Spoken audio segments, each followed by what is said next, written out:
अस्सलाम वालेकुम दोस्तों, अभी सर्दी का मौसम आ रहा है और सर्दी का कपड़ा इस वक्त बहुत ज्यादा बिकेगा। अगर आप भी ये काम करना चाहते हैं तो ये आपके लिए बहुत अच्छा कारोबार है। अस्सलाम वालेकुम। वालेकुम अस्सलाम। क्या हाल है भाईजान? अल्हम्दुलिल्लाह, शुक्र है भाईजान ये काम कैसा है? आप क्या मशवरा देंगे हमारे देखने वालों को? अल्हम्दुलिल्लाह, बहुत अच्छा काम है भाईजान।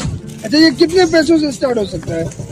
ये कम से कम भी जितना हो सके तो इसमें कैसा 4-5 लाख से हो जाएगा? नहीं 4-5 लाख नहीं होगा। कम से कम सर्दियों का काम है ना जी, कम से कम भी 1 करोड़ तक।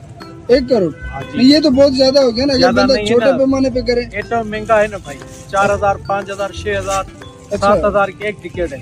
अच्छा।